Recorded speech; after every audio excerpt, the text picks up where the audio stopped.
आज हम बात कर रहे हैं टीटीएमएल की यानी Tata tele service Maharashtra limited की। टाटा ग्रुप के इस पैनी में क्या इन्वेस्टमेंट करना चाहिए, क्योंकि इसने जो क्वार्टर 1 का रिजल्ट डिक्लेयर किया है उस रिजल्ट से कुछ पॉजिटिव संभावना तो दिख रही है, लेकिन अभी भी बहुत सारा कंपनी पे कर्ज है और कंपनी अभी भी लॉस मेकिंग बनी हुई है। तो आगे की क्या संभावना बन रही है? क्या ये छोटा सा पैनी स्टॉक एक बड़ा मल्टीबैगर बन सकता है, या फिर जो तेजी बनी है फिर से गिरते हुए स्टॉक वहीं पर आ जाएगा जहां से इसने शुरुआत की थी? तो बहुत सारे लोगों के सवाल है जिनके जवाब जानने की कोशिश करेंगे इस वीडियो के माध्यम से। क्या इस समय एंट्री करनी चाहिए या अभी हमें वेट करना चाहिए?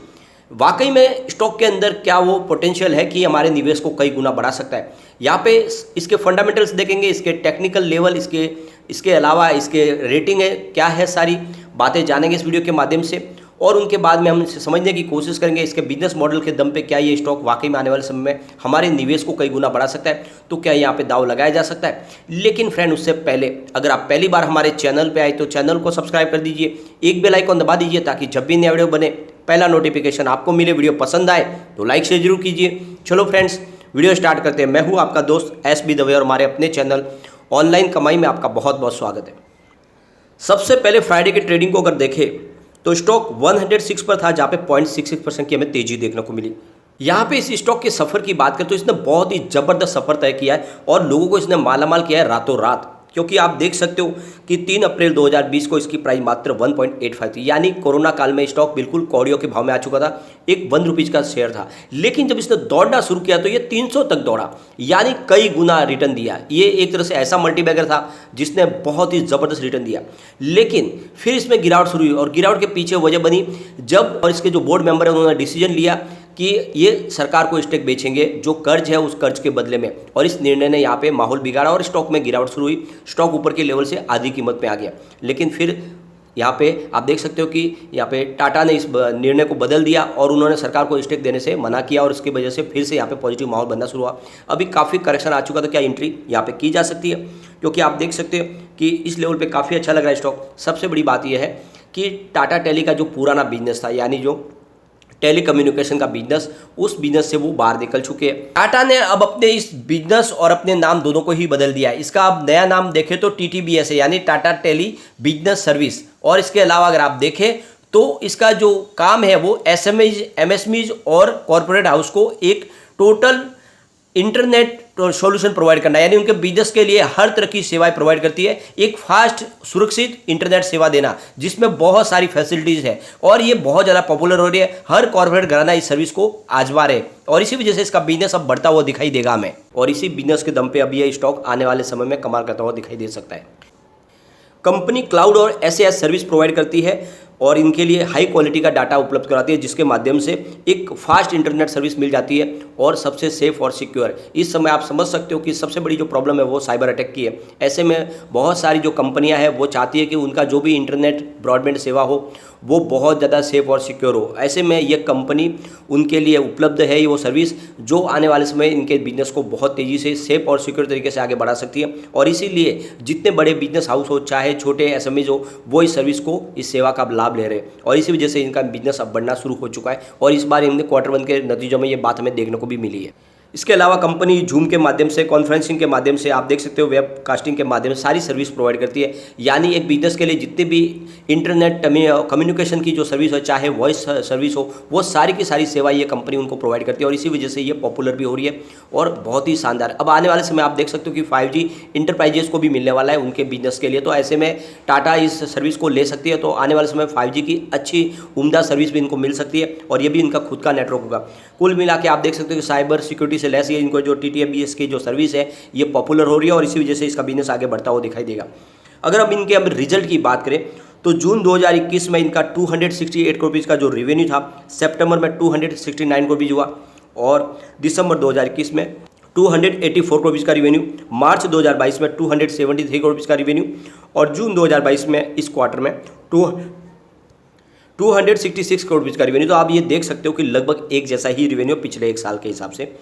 अब यहाँ पे कंपनी के लॉस की बात करें, पिछले कई सालों से कंपनी ऑलरेडी लॉस में, इनका टेलीकम्युनिकेशन का बिजनेस ही लॉस में था। अब कंपनी ने वो बिजनेस तो बेच दिया है, अपने जो भी कारोबार था वो इन्होंने भारतीय एयरटेल को बेचा। अब आप देख सकते हो जून 2021 में इनका 318 करोड़ रुपीज़ का लॉस था। सितंबर में लॉस थोड़ा सा कम होकर 314 करोड़ रुपीज़ रह गया और दिसंबर में लॉस में और कमी आई, करोड़ रुपीज़ का इनको लॉस रहा। और मार्च 2022 की बात करें तो इनका लॉस घट के 281 करोड़ रुपये तक रह गया। इस बार जून क्वार्टर में थोड़ा सा लॉस में फिर बढ़ोतरी हुई है, 295 करोड़ रुपीज़ का लॉस हुआ। लेकिन अगर आप पिछले जून से कंपेयर करें तो इस बार लॉस कम होता हुआ आपको दिखाई देगा, जो इसके लिए एक बहुत ही अच्छी बात है। अगर हम इनके क्वार्टर वन के रिजल्ट के आंकड़ों की बात करें तो रेवेन्यू 269 करोड़ का जनरेट किया, जहाँ पे 0.41% की हमें गिरावट देखने को मिले ईयर ऑन ईयर बेसिस पे। नेट इनकम की बात करें तो -295.1 करोड़ रहे, जहाँ पे 7.33% की अच्छी खासी हमें रिकवरी देखने को मिली। डायलूटेड ईपीएस इस बार -1.51 रहा, जहाँ पे 7.36% की ईयर ऑन ईयर बेसिस पर हमें रिकवरी देखने को मिली। नेट प्रॉफिट मार्जिन -109.67% है, जहाँ पे 6.96% की ईयर ऑन ईयर बेसिस पे हमें रिकवरी देखने को मिली। तो आप देख सकते हो रिजल्ट इस बार काफ़ी अच्छा है। सबसे बड़ी बात यह कि पिछले 3 साल से हम इसकी कंपेयर करें रिजल्ट को, इनका सेल अगर हम देखें मार्च 2021 में 1044 करोड़ रुपीज़ का था, और यहाँ पे आप देख सकते हो कि इस बार जो मार्च इनका जो टोटल सेल है वो 1090 करोड़ रुपीज़ का है। तो इसमें आप देख सकते हो कि सेल्स में बढ़ोतरी हुई है। बात करें इनके ऑपरेटिंग प्रॉफिट की तो मार्च 2021 में इनका 489 करोड़ रुपीज़ का ऑपरेटिंग प्रॉफिट था। इस बार ऑपरेटिंग प्रॉफिट में थोड़ी सी आपको कमी दिखाई देगी, 474 करोड़ रुपीज़ का ऑपरेटिंग प्रॉफिट है। अब यहाँ पे नेट प्रॉफिट आफ्टर टैक्स की बात करें तो मार्च 2021 में कंपनी का 1997 करोड़ रुपीज़ का बड़ा लॉस था, और मार्च 2022 में लॉस घट के 1215 करोड़ रुपीज़ तक पहुँच गया। और इस फाइनल से एरिया में देखें तो जो इनका लॉस है वो 1190 करोड़ रुपीज़ का है। तो ये देख सकते हो कि आप लॉस में कमी आई है, ये इसके लिए बहुत अच्छी बात है। पिछले 2 साल से इस बार लॉस आपको कम दिखाई देगा, और इसी वजह से कह सकते हैं कि आने वाले समय कंपनी पटरी पे आते हुए दिखाई दे सकती है। सबसे जो उत्साहवर्धक आंकड़ा है वो है इसका लाइबिलिटीज़ का।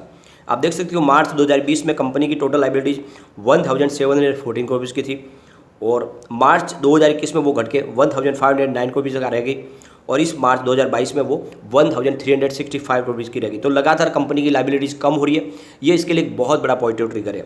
इसके अलावा कंपनी के कैश फ्लो की बात करें तो मार्च 2021 में -42 करोड़ रुपीज़ का था, जो इस बार घट के -26 करोड़ रुपये तक आ गया। यानी जो भी इनका जो निगेटिव कैश फ्लो है वो कम हो रहा है। आने वाले समय कंपनी के पास कैश की कोई कमी नहीं रहेगी। यहाँ पे आप सबसे बड़ी बात है कि बड़े बड़े म्यूचुअल फंड ने यहाँ पे निवेश किया हुआ है, और इसीलिए आपको यहाँ पे इन्वेस्टमेंट के बारे में सोचना चाहिए। आप देख सकते हो कोटक निफ्टी अल्फा 50 ने 5.5 करोड़ रुपीज़ का इन्वेस्टमेंट करके 9.61% की होल्डिंग लिए। Motilal Oswal Nifty mid cap 150 ने यहाँ पे 2.05 करोड़ रुपीज़ का इन्वेस्टमेंट करके 0.38% की होल्डिंग लिए। निप्पॉन इंडिया ETF ने 1.85 करोड़ रुपीज़ का इन्वेस्टमेंट किया, 0.38% की होल्डिंग लिए।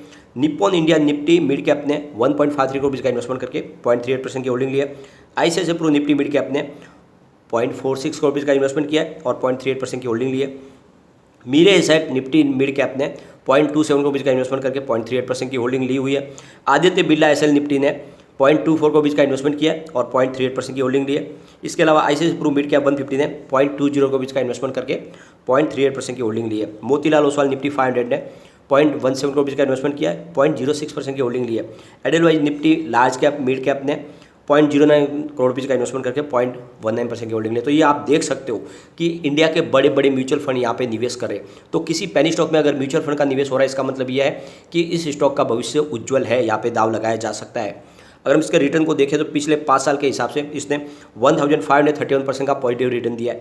3 ईयर के हिसाब से 3621% का बम्पर पॉजिटिव रिटर्न है, और 1 ईयर के हिसाब से 166% का पॉजिटिव रिटर्न है, और 3 मंथ के हिसाब से देखें तो यहाँ पे 15% की गिरावट है, और 1 मंथ के हिसाब से 11% की गिरावट है, और 1 डे के हिसाब से 0.52% की हमें तेज़ी देखने को मिली। ओवरऑल इसने काफ़ी अच्छा प्रदर्शन किया है, और जिसके दम पे कह सकते हैं कि यहाँ पे निवेश किया जा सकता है। कंपनी अब पटरी पे आनी शुरू हो चुकी है। शेयर होल्डिंग पैटर्न में सबसे जो अच्छी बात निकल के आ रही है वो है प्रमोटर की होल्डिंग। 74.36% की होल्डिंग है, जो पूरी की पूरी प्रमोटर के पास है, यानी टाटा सन्स के पास है। इसमें टाटा पावर की भी हिस्सेदारी है। तो आप समझ सकते हो अपर लिमिट के ऊपर टाटा ने अपनी होल्डिंग लेकर के। सबसे जो अच्छी बात ये है कि टाटा सन्स ने ये लिख के गारंटी दी है कि इसके जो भी कर्ज की जवाबदारी हमारी है, कंपनी को कुछ भी तकलीफ नहीं आने देंगे। तो इससे एक विश्वास जगता है। अब यहाँ पे FI की हम बात करें तो सितंबर 2021 में उनकी 0.16% की होल्डिंग थी, जो दिसंबर में बढ़ के 0.79% हुई, और मार्च क्वार्टर आते आते वो 1.59% तक पहुँच गई। इस जून क्वार्टर में वो 2.34% तक पहुँच गई है। तो आप देख सकते हो कि बहुत ही एग्रेसिव तरीके से FI यहाँ पे अपना निवेश बढ़ा रहे हैं, और जिस तरह से FI की बाजार में खरीदारी शुरू है, यहाँ पे और भी निवेश आ सकता है। तो मुझे लगता है भी स्टॉक में दौड़ने की शुरुआत हो सकती है, स्टॉक तेजी से आगे जा सकता है। DI की बात करें तो 0.1% की जो होल्डिंग थी इनकी सितंबर में, वो अब बढ़ के 0.04% तक पहुँच गई। तो आप देख सकते हो कि DI ने अपनी होल्डिंग को बढ़ाया, जो इसके लिए एक बहुत बड़ा पॉजिटिव ट्रिगर है। जनरल पब्लिक की बात करें तो 23.26% की उनकी होल्डिंग है, जो अभी घटती हुई दिखाई देगी, क्योंकि आप समझ सकते हो सितंबर में उनकी 25.47% की होल्डिंग है। तो यहाँ पे जनरल पब्लिक अपनी होल्डिंग को कम कर रहे हैं, लेकिन यहाँ पे एफआई और डीआई की होल्डिंग बढ़ रही है। तो ये आपको समझना है कि इसमें निवेश करना है, लॉन्ग टर्म के लिए आपको बने रहना है। यहाँ पे इन्वेस्टमेंट रेटिंग भी काफ़ी अच्छी है। मास्टर रेटिंग 5 स्टार में से 3 स्टार है। ईपीएस स्ट्रेंथ इसकी 5 स्टार में से 2 स्टार की है। बायर डिमांड 5 स्टार में से 4 स्टार है। प्राइस स्ट्रेंथ 5 स्टार में से 4 स्टार है। ग्रुप रैंक इसकी 5 स्टार में से 2 स्टार है। तो इसकी ये रेटिंग बहुत ही शानदार है, जिसके दम पे निवेश किया जा सकता है। लेकिन अगर फिलहाल इनकी अगर आप टेक्निकल एनालिसिस करें तो यहाँ पे आप देख सकते हो मूविंग एवरेजेस स्ट्रॉन्ग सेल की कॉल दे रहे हैं। मोमेंटम ऑस्किलेटर्स भी स्ट्रॉन्ग सेल की कॉल निकल के आ रही है। ट्रेंड ऑस्किलेटर्स भी स्ट्रॉन्ग सेल की कॉल है कि कुल मिला के इस समय गिरावट की संभावना थोड़ी बनी हुई है। तो अगर आपको नई खरीदारी करनी है या आपको फ्रेश एंट्री के लिए थोड़ा सा वेट करना होगा, आपको इसमें 10 रुपये के नीचे और गिरावट की संभावना दिख सकती है, उसके बाद में यहाँ पे एंट्री कर सकते हैं। परंतु बहुत जल्दी हमें बड़ी तेजी आने वाली है। अगर आपका नजरिया 3 साल का है तो बिल्कुल इन्वेस्टमेंट कीजिए, बहुत ही शानदार स्टॉक है। आने वाले 3 साल में ये आराम से 500 को टच कर सकता है, तो बिल्कुल यही मौका खरीदारी करें। लेकिन एक बात का ध्यान रखें, पेनी स्टॉक की श्रेणी में आता है, क्योंकि इसकी शुरुआत 1 रुपये से हुई थी। तो हो सकता है कि बाजार ने अगर साथ नहीं दिया तो ये नीचे भी आ सकता है, ये भी आपको खास ध्यान रखना है। लेकिन फ्रेंड, कोई भी इन्वेस्टमेंट करने से पहले अपने फाइनेंशियल एडवाइजर से बारे में ले ले या अपना खुद का रिसर्च करें, क्योंकि मैंने वीडियो आपके एजुकेशनल पर्पज के लिए ही बनाया। वीडियो पसंद आए तो लाइक शेयर जरूर कीजिए और चैनल को सब्सक्राइब कर दीजिए। Thank you friend.